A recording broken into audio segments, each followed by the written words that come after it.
vamos começar a nossa palestra dessa noite. A gente vai falar sobre cosmovisão cristã e profissões.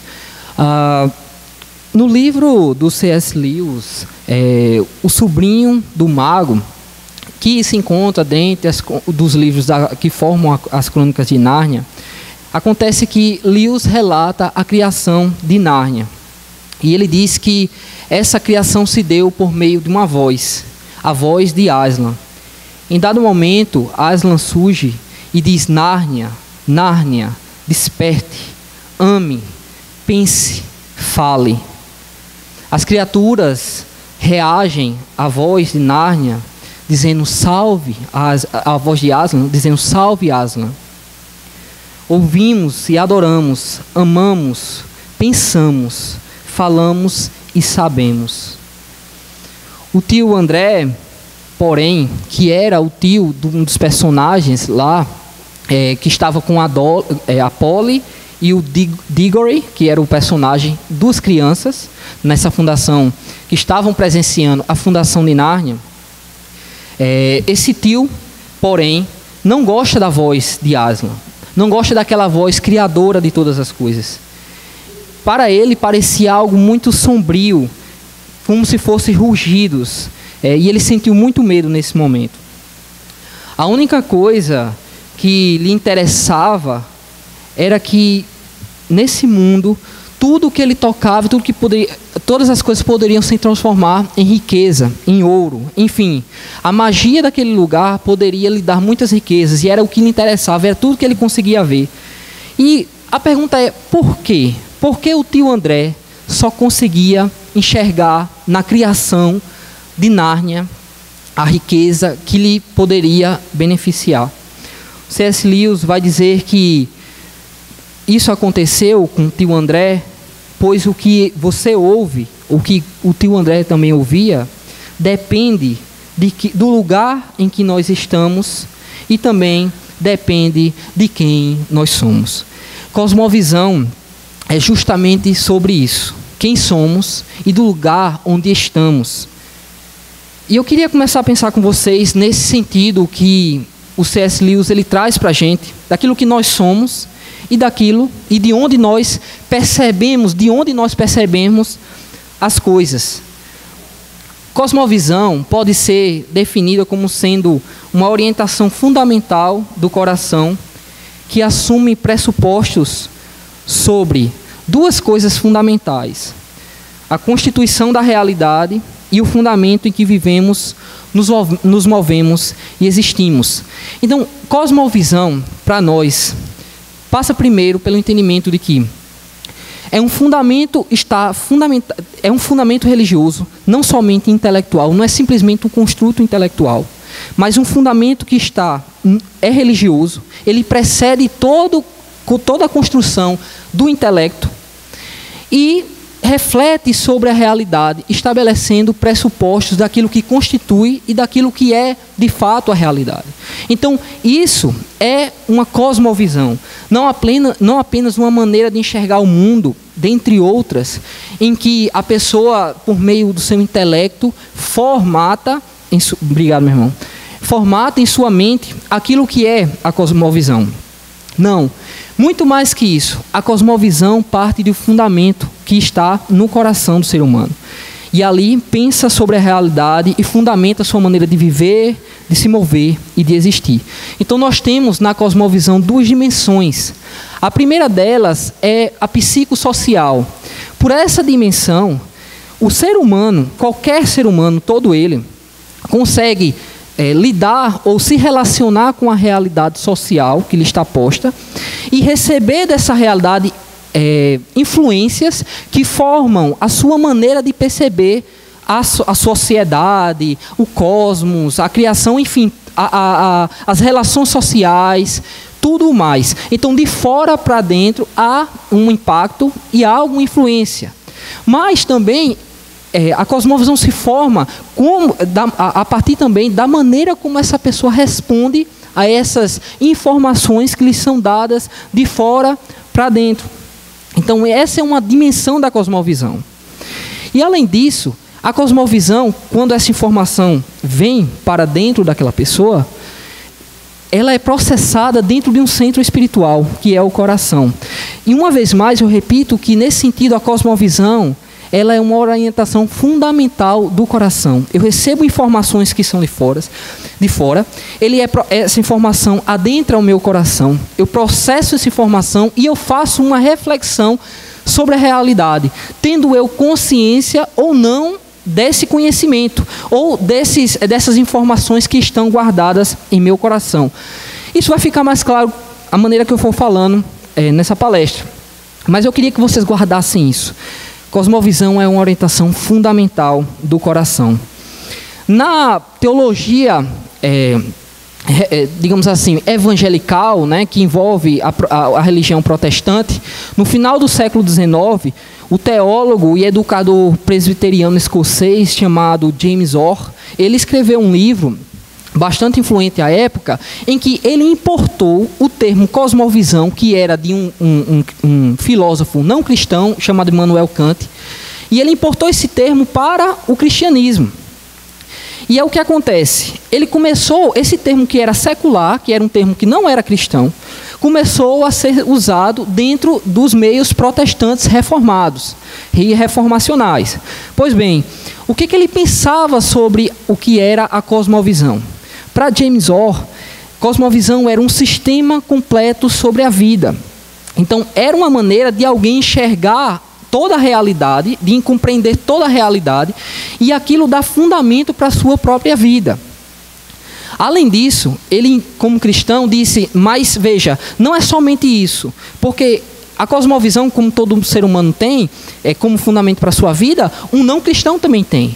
Mas para o cristão, uma cosmovisão cristã de fato, radicalmente cristã, ela é fundada na soberania de Cristo. Cristo é Senhor da sua maneira de enxergar toda a realidade. E isso é importante porque o que fundamenta a cosmovisão de um cristão é a noção de criação, queda, redenção e consumação. O cristão, quando ele crê no Evangelho, ele tem que saber que a salvação é imediata, mas a formação da sua maneira de ver a realidade não é. Demora, custa bastante você parar para pensar os seus pressupostos que não são cristãos, olhar-se pelo espelho da palavra, ser drasticamente impactado pela noção, qual o impacto da criação. Por exemplo, quando eu penso em família, quando eu vou lá para Gênesis, qual o impacto daquela criação sobre a minha família, de eu enxergar a família? Isso vai ter um impacto revolucionário no coração de um cristão. Sobre a queda, o peso do pecado no coração do ser humano, o que isso impacta? Quão radical esse acontecimento de fato é? A redenção, a suficiência da pessoa de Cristo para salvar no sentido existencial, no sentido, moral, ético e tudo mais. Cristo vai redirecionar toda a nossa vida e no sentido de consumação e nos dar esperança. Então veja a cosmovisão cristã como esse sistema total da vida em que Cristo e Deus é superior, ele começa a impactar toda a maneira de você enxergar a realidade. Isso demora. Isso começa a ser trabalhado de maneira devagar e é uma ação do Espírito Santo que impacta a nossa maneira de pensar, a nossa maneira de entender a realidade, nossa maneira de dialogar com a realidade. Então, esse teólogo, ele compreendeu que aquele termo que era secular, trazido para o cristianismo, ele servia como uma explicação muito séria para que nós enxergássemos toda a realidade. Quando, a essa época, o Abraham Kuyper, né, eu acredito que muitos já ouviram falar, ele é um estadista e teólogo holandês, influencia até hoje com seus escritos. Enfim, ele viajou para os Estados Unidos para dar várias palestras na época, chamado Stone Lectures, que ele foi falar sobre a fé cristã em todas as esferas da realidade. Ele viajou para os Estados Unidos para falar como é que o cristianismo impacta na ciência, nas artes, no direito, enfim, na política, em tudo. E aí, nesse percurso, ele lendo o livro do James Orr, ele percebeu que o termo que ele estava usando ali, de cosmovisão, era interessante para o cristianismo.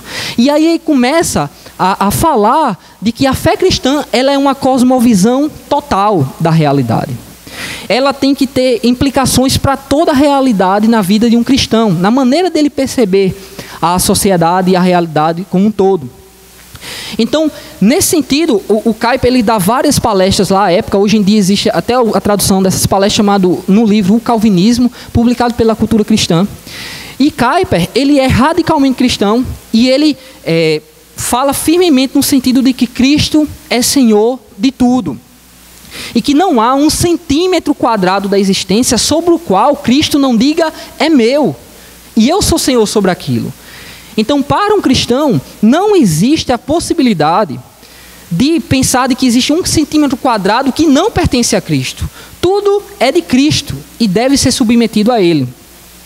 Além disso, o Kuyper, já dentro de uma modernidade, e é interessante isso porque Kuyper, Dover e outros, enfim, estavam reformando, digamos assim, ou atualizando, eu prefiro usar esse termo, o calvinismo histórico, lá do século XVI, de Calvino e dos seus sucessores. Visto que depois da Revolução Francesa, a fé cristã ela perde muito de sua força na sociedade. E ela é escanteada por conta do avanço do secularismo, o escanteamento de Deus, a retirada de Deus da sociedade. Então, nesse momento, Kuyper, na sua sociedade holandesa, estava pensando, dizer, não é isso. A fé cristã ela tem impacto público, necessariamente. Cristo é Senhor sobre a vida pública também. E o que é dito, contrário a isso, é necessariamente secularismo. Então, Kuyper começa a pensar e desenvolver uma teologia bastante extensa sobre a cosmovisão, mas o que é importante para a gente é perceber que Kuyper traz o conceito lá do graça comum, em que sobre justos e injustos Deus derrama seus benefícios, e de modo que um não cristão tem coisas boas que Deus lhe dá, que ele pode fazer benfeitorias na sociedade, e isso deve ser reconhecido por um cristão. E nesse sentido, o cristão pode estabelecer um diálogo com o não cristão. Ele pode ir para a universidade, por exemplo, estudar ciência e aprender com um professor ateu sobre coisas de que Deus criou. Isso é possível, é uma graça comum. Por outro lado, Kuyper enfatizou na mesma época de que essa graça comum está necessariamente ligada com a antítese, isto é, oposição com o mundo. De modo que, apesar de eu poder aprender sobre a realidade que Deus criou com um não cristão e ter contato com ele, concordar com ele sobre as verdades de Deus, eu não posso aceitar tudo, porque o meu coração, a minha fé continua estando em oposição a dele. Então há a antítese, e é nesse sentido que o cristão não pode adotar tudo o que o mundo adota, porque aí se ele fizer isso, se ele valorizar, não existe música secular, por exemplo, será filme secular e abarcar tudo para si, ele abandona a antítese e ele se torna um secular. Por outro lado, se ele se refugiar no gueto da igreja, por exemplo, e tornar a igreja um gueto para ele, de que não, olha, graça comum não existe, só existe a antítese. O mundo está lá fora e eu estou aqui dentro, ninguém se mistura e está tudo certo, porque só assim a gente vive uma vida santa para a glória de Deus. Ele está negando a graça comum. Então, Kuyper trabalha com essa noção de que a cosmovisão cristã tem que equiparar essas duas coisas e elas têm que caminhar juntas. Pois bem, Kuyper ainda trabalha com a noção de mandato cultural, em que Deus na criação estabeleceu para os homens a ordem de eles poderem atuar e trabalhar dentro da sociedade, trabalhar na natureza, dominar sobre os animais, enfim, exercer o seu mandato na cultura que Deus deu. Mas Kuyper também traz um aspecto muito importante e pouco considerado por nós, que é a noção de não neutralidade. Na cosmovisão cristã, nós precisamos entender que todo ser humano crê, tem fé, de que não existe uma pessoa que seja neutra, totalmente imparcial, de que ela não tenha pressupostos fundamentados em seu coração. Na verdade, todo ser humano, ele acredita em alguma coisa. Ele não há possibilidade de ele ser neutro sobre a realidade que Deus deu. No coração processa-se as informações mais fundamentais do ser humano. Então, nesse sentido, a cosmovisão cristã ela parte do pressuposto que quando eu estou conversando com um ateu, por exemplo, um agnóstico, enfim, eu tenho que saber que ele tem pressupostos centrais no coração dele. Quando a gente conversa, por exemplo, com uma pessoa que diz que não acredita em Deus, a gente fica muito preocupado em defender a fé, mas veja, se a gente perguntar a ele, mas em que, o que você acredita? e ele começar a dizer, eu acredito que existe amor? Existe. Então, existe a moral? Existe. Existe a ética, fundamento para a ética? Existe. Então, ele tem vários pressupostos, porque senão ele não subsiste dentro de uma sociedade. É impossível que ele não tenha. Então, nós precisamos entender isso, porque todo ser humano tem fé em alguma coisa. E dentro desse contexto reformacional, dessa teologia reformacional, o Herman Doiver, que foi um jurista holandês, filósofo, tem uma obra extensa demais, muito importante no diálogo da fé cristã com a modernidade. Ele trabalhou com a noção de motivos básicos religiosos, e aqui tem muita coisa a falar sobre isso, mas o que me interessa hoje é dizer o seguinte, que Doiver diz que só existem dois motivos centrais religiosos no coração do ser humano. O motivo de crer em Deus e adorar a Deus, e o motivo de se tornar um apóstata. Todo ser humano, como não é neutro, ou ele é um apóstata, ele nega a Deus, ou ele crê em Deus. Não existe uma terceira via, um meio termo. Ou ele crê, ou ele não crê em Deus. E quando ele não crê em Deus, necessariamente, ele aproveita, ele pega algum aspecto que Deus deu na realidade, e ali ele torna aquela coisa no ídolo. Por exemplo, o seu relacionamento, por exemplo. Porque ele não tem firme confiança em Deus, ele torna o seu cônjuge, a sua namorada, enfim, um Deus. A sua própria imagem, o que a gente vê hoje, por exemplo, a política de identidade. Eu quero ver na política aquilo que eu sou, então eu olho no espelho e eu quero que a política projete a minha imagem nas discussões públicas. Então, há várias maneiras de nós observarmos que qualquer aspecto da realidade, que quando a gente não está fundamentado em Deus, se torna uma idolatria. E Doiver fala que na constituição daquilo que é uma cosmovisão cristã, nós precisamos entender que há três coisas bastante determinantes. Uma coisa, em primeiro lugar, a coerência de sentido. E ele chama isso de pré-teórico e teórico. Enfim, o que ele quer dizer com isso? Ele quer dizer que na experiência ordinária, ingênua, isto é, na experiência do dia a dia, nós absorvemos, nós vemos tudo o que Deus deu no mesmo tempo. Eu posso ver aqui o aspecto físico, químico, enfim, de relacionamento econômico, jurídico, está tudo aqui ao mesmo tempo. Porque Deus constituiu uma realidade pluriforme e deu ao ser humano a possibilidade de ver tudo de uma vez só, junto com significado. Porque Deus deu a essa realidade que nós vivemos o significado. Deus é a fonte do sentido, que dá o sentido à nossa realidade social. Então, é por isso que nós podemos observar toda a constituição da nossa sociedade de uma maneira que nós, nesse sentido pré-teórico, antes de refletirmos sobre ela, temos acesso à realidade completa, dada por Deus e significada por Deus. Por outro lado, a gente pode parar como cristão e refletir sobre alguns aspectos daquela realidade. Então eu posso ir para a universidade e estudar o aspecto jurídico da realidade.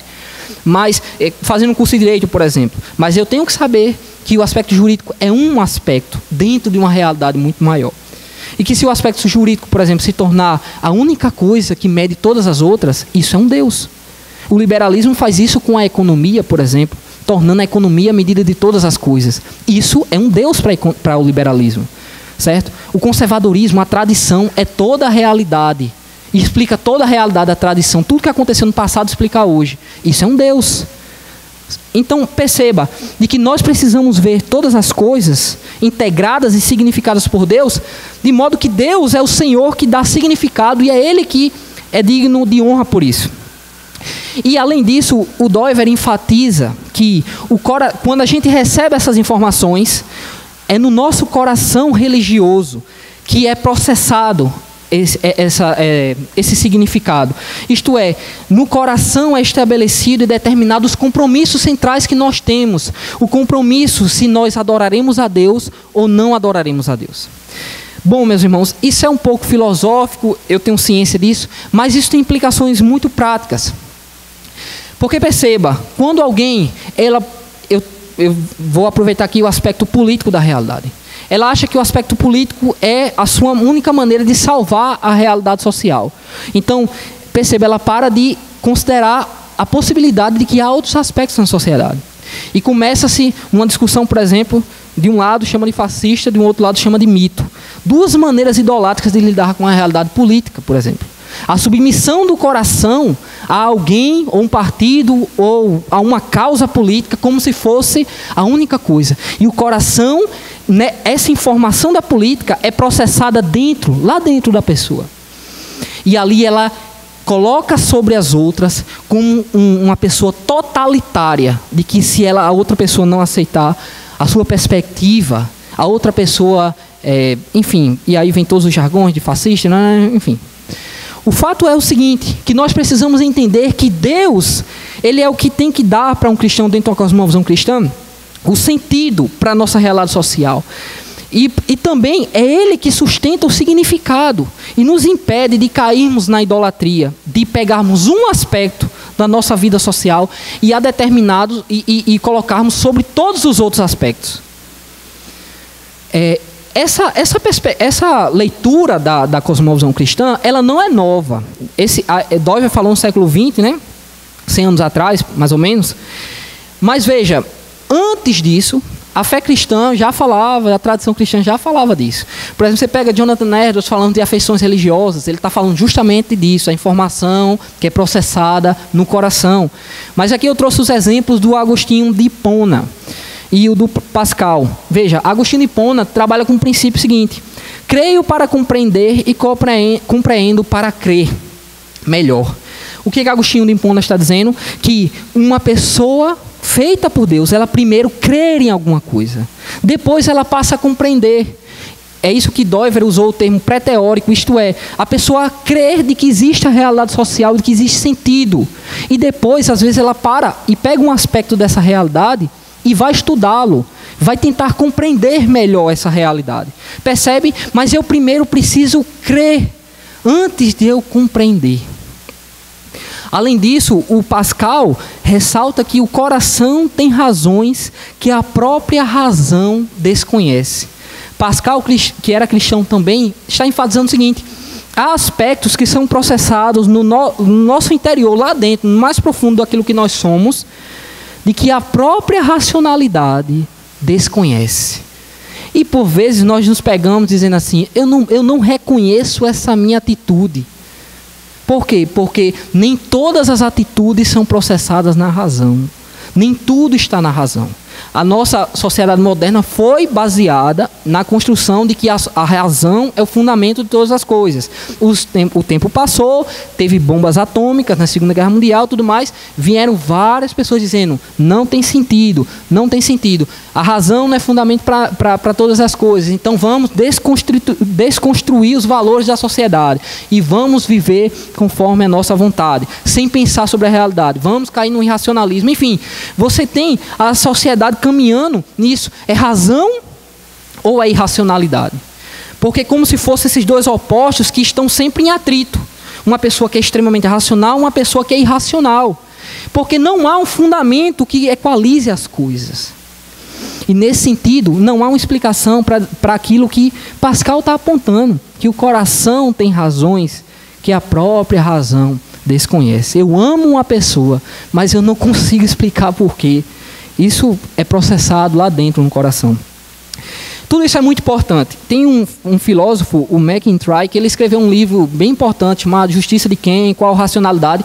Que ele vai dizer o seguinte: quando alguém vem falar de justiça para você, você tem que perguntar a ela: mas de que racionalidade? De onde vem essa sua tradição de razão para você dizer que isso é justo ou que é injusto? Com outras palavras, a racionalidade depende de uma tradição.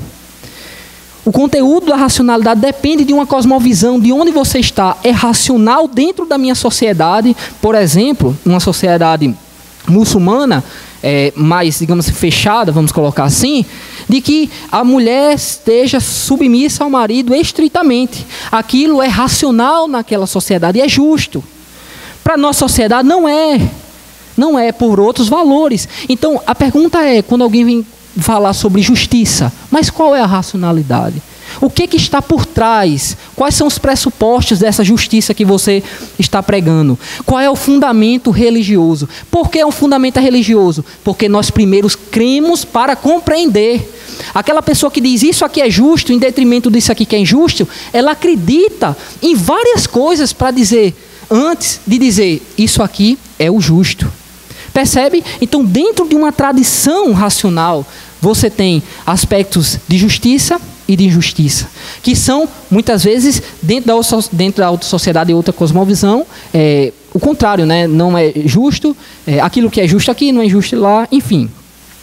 Então, o ponto que o McIntyre está trazendo à tona é de que a cosmovisão está comprometida com um sistema narrativo, associado a uma tradição histórica. Nesse sentido, não há neutralidade. A sociedade em que nós estamos, ela adota valores. E ela passa para a gente uma tradição de valores. E a nossa razão é impactada por essa tradição. Bom, e aí eu falei várias vezes de coração. E aí, ó, coração, coisa linda. Coisa linda. Mas então, pessoal, coração.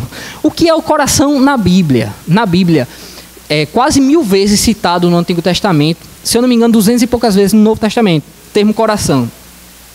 Coração é a sede do intelecto, das afeições, da vontade e da vida religiosa. Na Bíblia, o coração envolve o intelecto, uma vez mais, o intelecto, os seus sentimentos e afeições, a sua vontade e a sua vida religiosa. Então perceba, a racionalidade é um dos aspectos do coração. Por isso que quando você encontra alguém que é muito da extrema direita, uma extrema esquerda, você não consegue convencê-lo. Não é possível convencê-lo. Porque não é só a razão dele que está ali. Há emoções, há afeição, a vida religiosa é determinada por aquilo. Então ele acredita fundamentalmente naquela racionalidade, naquela maneira de enxergar o mundo, a cosmovisão, a vida religiosa dela está lá dentro. Então a razão ela não toca lá. E a Bíblia fala disso, o nosso Senhor falou que a boca fala daquilo que o coração está cheio, é a maneira de nós sabermos o que está nas nossas afeições, intelecto, vontade, nossa vida religiosa é sabermos aquilo que a gente fala, daquilo que a gente escreve. Além disso, conhecer o coração de alguém é conhecer a pessoa como ela é. Está lá em Provérbios, um verso bastante interessante. Conhecer o coração de alguém é conhecer a pessoa como é. Conhecer o mais íntimo daquela pessoa. Por isso que não há possibilidade de você, por exemplo, entrar num casamento totalmente seguro. Você confia em Deus, de que aquela pessoa é sustentada por Deus. Certo? De que lá dentro, quem ela é de fato, só Deus conhece. Então, veja, de que o coração é esse centro fundamental do ser humano. De que envolve muitas coisas. Aquilo que nós somos está lá no nosso coração. E aí tem um texto bastante importante, lá em Provérbios, que diz o seguinte: do coração procedem as fontes da vida. E aqui eu adoto a lição do David Nolan, nesse livro Cosmovisão, a história de um conceito, da monegismo, vale muito a pena. Bom, e aí em Provérbios, quando o escritor diz que do coração procedem as fontes da vida, ele está apontando para duas coisas essenciais. E eu queria que você prestasse bastante atenção nisso. Em primeiro lugar, dentro do coração procedem as fontes da vida. Isto é, e eu volto ao que eu falei no início da palestra, quando um conhecimento, ou alguma informação, ou algum afeto nos atinge, ele é primeiramente processado no coração. Lá dentro, nas emoções, na vida religiosa, tudo é processado, aquela informação. E ali, ela norteia a vida daquela pessoa.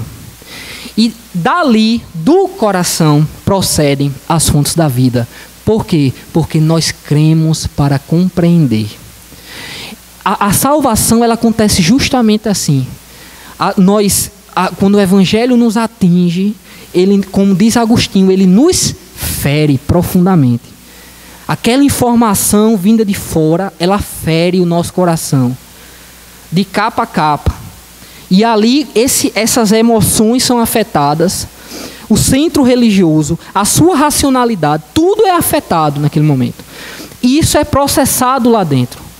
E dali vai começar a proceder as informações, as fontes da vida. E o que diz? O mesmo texto, sobretudo, o que se deve guardar, guarda o coração. Guarda a tua religião. Guarda a tua vontade, guarda as tuas afeições, guarda a tua racionalidade.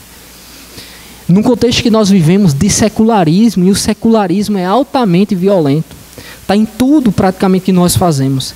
O secularismo, ele avança, é o Deus que mais avança contra o nosso coração em várias áreas. Se ele está perdendo em uma área, se ele é numa área afetiva, ele vai numa área da razão. Se ele está perdendo na área da razão, ele vai na área da vontade, vai no centro religioso.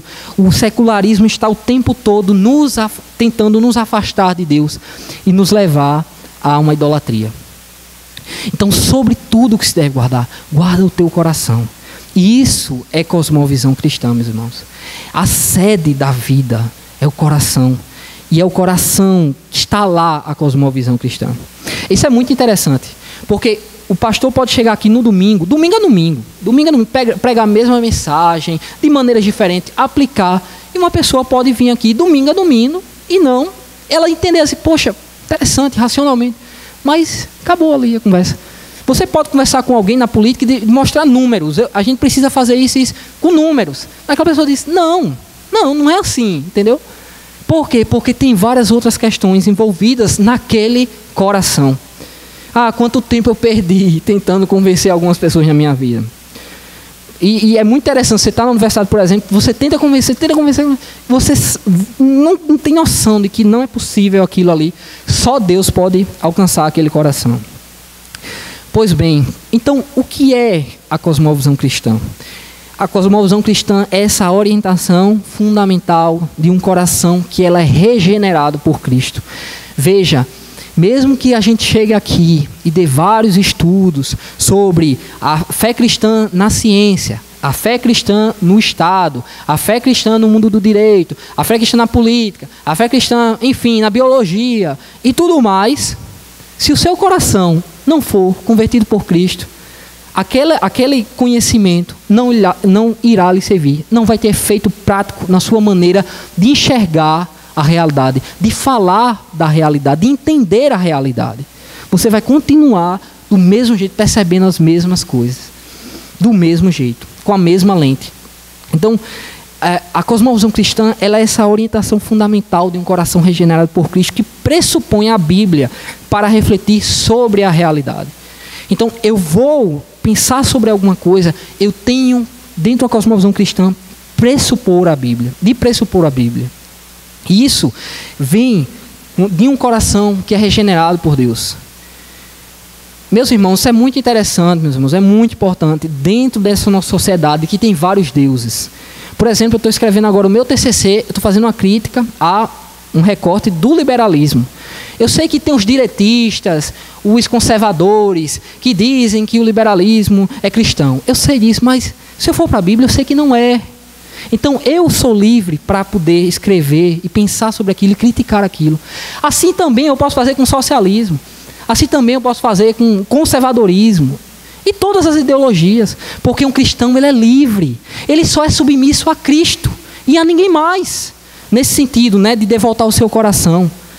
Então, isso tem um impacto tremendo na nossa maneira de pensar e de escrever e dialogar com a realidade. A fé cristã nos torna livres deste mundo. Literalmente em todos os aspectos. Em todos os aspectos. A cosmovisão cristã, então, assume que 3 coisas essenciais. Que a criação, ela é objetiva e criada por um Deus trino, Pai, Filho e Espírito Santo. Isso tem um impacto tremendo sobre a fé cristã, na cosmovisão, certo? De que um Deus pessoal criou uma realidade e deu à realidade significado. O que é que a filosofia procura? Qual é a essência das coisas? Desde a época de Platão e Aristóteles. Qual é a essência das coisas? Um cristão diz assim, a essência das coisas é Cristo, que dá significado objetivamente à realidade. Além disso, a cosmovisão cristã assume que nós aprendemos, ou seja, tomamos para nós e processamos no coração nosso modo de ver o mundo. Então perceba, quando alguém fala assim, a cosmovisão é só a maneira de ver o mundo, é mais que isso. É apreender e processar as informações do mundo no seu coração. Lembro de uma professora brilhante que tive, que ela disse na sala de aula, eu oferecerei para vocês o direito como uma cosmovisão. Nunca mais esqueci. Porque ela transformou o direito naquilo que a gente nunca tinha pensado. como você transformar o direito num instrumento político, econômico. E ela mostrou para a gente como isso é possível. A cosmovisão dela tomou um aspecto da realidade e usou para outros fins. Além disso, a cosmovisão cristã assume que interpretamos e comunicamos os sinais narrativos dentro de uma tradição racional. Aquilo que eu falei, quando eu falei de racionalidade, dentro de uma tradição, a nossa maneira de interpretar, a nossa maneira de receber o significado das palavras, interpretarmos as palavras, o diálogo, a comunicação, tem significados pré-existentes à nossa vida. Isto é, antes de nós nascermos, pessoas conservaram determinados significados a palavras, interpretações a determinados contextos, de modo que nós recebemos essa racionalidade, essa maneira de pensar, e isso forma o nosso cristianismo, nossa maneira de enxergarmos a realidade. Se nós formos a palavra de Deus começar a adentrar a linguagem da palavra e formar a nossa maneira racional de pensar, isso também impactará a maneira de interpretarmos toda a realidade. Então perceba, eu sei que muita gente pressupõe assim, cosmovisão cristã, é só a maneira de ver o mundo. É muito mais profundo que isso. E aqui, caminhando para o final dessa palestra, eu queria fazer algumas considerações sobre a questão da cosmovisão cristã e das profissões. Em primeiro lugar, nosso coração indica qual é a nossa vocação profissional. É muito interessante pensar que os reformadores, à época, quando eles pensavam em profissões, quando pensavam em uma vocação, eles entendiam que Deus fazia um determinado chamado interno naquela pessoa, dava habilidades de modo que ela poderia desenvolver sua profissão para a glória de Deus. Isto é, de algum modo o coração ele indica, e uma vez mais o coração entendendo como a razão, como a vontade, como a nossa vida religiosa, indica a nossa vocação profissional. Ainda assim esse coração é enganoso, e nós não podemos considerar e levar só porque eu senti no coração de adotar determinada profissão na minha vida, é isso aí. Não é bem assim. Nós precisamos passar pelo crivo da palavra, nós precisamos considerar várias coisas para escolhermos uma profissão e adotarmos uma vocação profissional para a glória de Deus, certo? De modo que nós precisamos, na palavra de Deus, no contato com os irmãos, na reflexão, entendendo as nossas inclinações internas, percebermos minimamente qual é a nossa vocação profissional. Além disso, nós precisamos considerar que nossa cosmovisão, sim, determina como nós exercemos a nossa profissão. Se você vai, por exemplo, viver uma vida de corrupção na sua profissão, você tem uma cosmovisão de que aquela maneira de exercer sua profissão é tranquila, está tudo certo, não tem peso moral, não tem impacto sobre a vida de ninguém, então você consegue exercê-la tranquilamente. Então, a maneira como você enxerga a sua profissão determina, a maneira como você enxerga o mundo determina a maneira que você exerce a sua profissão. E por fim, a nossa profissão torna-se um sacerdócio. É muito interessante perceber que a profissão faz o seguinte: você pergunta para alguém, você é o quê? O que a pessoa quer saber? Você é, sei lá, médico, fonoaudiólogo, você é dentista, você é arquiteto, você é advogado, como se a pessoa se tornasse a própria profissão ou a profissão se tornasse aquela pessoa, percebe? Por quê? Porque a profissão se torna um sacerdócio na nossa sociedade. Qual é a nossa diferença do mundo? É que nós exercemos esse sacerdócio para a glória de Deus. E esse é um ponto central. A cosmovisão cristã tem esse impacto central na profissão. Você não pode exercer sua profissão como se Deus não existisse. Tem que ter algum impacto, tem que ter alguma, não só no sentido moral e ético, diga-se de passagem, e não cometer corrupção. Isso aí é básico, isso aí tem que estar claro. Mas mais que isso, e como ativamente você pode causar benefícios na sociedade para a glória de Deus, pode usar aquela sua profissão para melhorar aspectos da realidade social e honrar a Deus com isso, certo? Então, no sentido ativo, tem um impacto muito forte. E eu termino perguntando o seguinte: quem é você? E onde está seu coração? E aqui não é para responder, não precisa me responder, obviamente, mas não é para responder dizendo assim, eu sou um médico, eu sou um advogado, não. Mas estou dizendo, quem é você? O que é o seu coração? O que está sendo processado no seu coração? Quando a gente fala de profissão, de uma perspectiva cristã, eu tenho que saber, primeiramente, quem eu sou. Não adianta você querer saber, como eu lembro de um jovem alguns anos atrás, chegou para mim e fez: Anderson, que livros eu devo ler para, em determinada área que ele queria se interessar, estudar, poder desenvolver uma profissão, uma cosmovisão cristã? Eu disse: a Bíblia, meu irmão. Não, mas que livros? Você já leu a Bíblia? Não li a Bíblia. Então pronto. Você tem que começar pela palavra.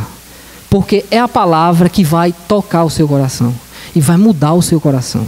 Aí você vai conseguir, crendo em Deus, crendo na palavra de Deus, enxergar a realidade de modo diferente. Então tudo começa pela transformação interna. É de dentro para fora. E nesse sentido, quem é você então? E onde está o seu coração nessa noite? Se o seu coração for como o do tio André, lembra que quando Nárnia estava sendo criada, a voz de Aslan estava ecoando e ele só escutava ruído, barulho, desordem? Se o seu coração for assim como o do tio André, lá do começo da história, você só vai escutar nesse mundo ruído, barulho e desordem. E sua profissão só vai servir para você mesmo e para criar ruído, barulho e desordem na sociedade. Porém, para um cristão, sua cosmovisão, só é possível se ele for convertido a Cristo, e isso terá impacto benéficos para a sociedade. Então, que Deus, neste momento, faça com que o seu reino, avance sobre os nossos corações e determine nossa maneira de vermos o mundo, sobre todos os aspectos. Sobre o aspecto moral, ético, religioso, econômico, social, político, físico, químico, enfim, medicinal, toda a realidade da nossa vida que seja determinada pela palavra de Deus. Pela palavra de Deus. Isso é a minha oração nesses dias, que Deus avance o seu reino sobre os nossos corações. Amém. Vamos orar? Deus, o Senhor Deus é bom e santo. E o Senhor Deus é quem toca os corações. A cosmovisão cristã só faz sentido para um cristão. Porque os princípios cristãos são sempre rejeitados pelo mundo. Estão sempre em oposição ao mundo. E só um cristão pode adotar ou receber, na verdade, tua palavra, para recebê-la no coração, para que ele creia e para que tudo o que ele faça, a profissão que ele adota, sofra algum impacto daquilo que a tua palavra determina, diz, ensina. Deus, e nós precisamos disso, Senhor. Poderíamos ter semanas e mais semanas de reflexões sobre o cristianismo na área da ciência, na área da política, por exemplo, hoje em dia. E isso não tem impacto, porque o nosso coração ele tende à idolatria, a idolatrar pessoas, coisas, e o nosso coração se afugenta de ti, e ele corre e abraça o secularismo, escanteia o Senhor da vida profissional, da vida familiar, da vida social, e nós nos tornamos tal qual um não cristão. Perdoa-nos, Senhor, perdoa-nos, pois o nosso cristianismo ele é pobre, ele é guardado, reservado, colocado no escanteio, e ele é aprisionado por líderes da nossa sociedade. Ele é aprisionado pela idolatria do espelho, que nós refletimos a nossa própria pessoa e queremos ser adorados em redes sociais. Nosso coração, ó Deus, ele se afasta de ti todos os dias. Deus, nos atrai a ti. Avança com teu reino. Quebra as cadeias, Senhor, aviva o nosso coração.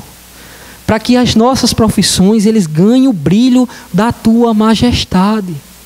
Para que não seja nós, Senhor, mas o reconhecimento de que o peso da tua glória é tão forte sobre nosso coração e nossa vida religiosa, que nós não podemos resistir e negar o conhecimento do Senhor sobre a nossa maneira de enxergarmos o mundo.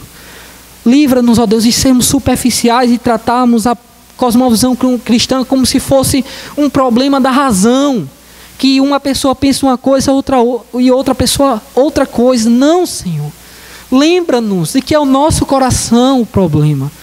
E que é lá, quando nós rejeitamos a Tua palavra, o Teu ensino, nós estamos rejeitando o Senhor no nosso coração, naquilo que nós somos. Os nossos atos mostram quem nós somos, ó Deus. A nossa maneira de falar, nossa maneira de escrever, de pensar, de opinar, mostra quem nós de fato somos e onde está o nosso coração. Perdoa-nos, Senhor. Perdoa-nos. Tem misericórdia de nós. A universidade, ela ensina a sermos profissionais, mas só o Senhor, Deus, nos ensina a sermos profissionais para a Tua glória. Tem misericórdia de nós. Em nome de Jesus, e nos abençoa nesse evento. Amém. Amém.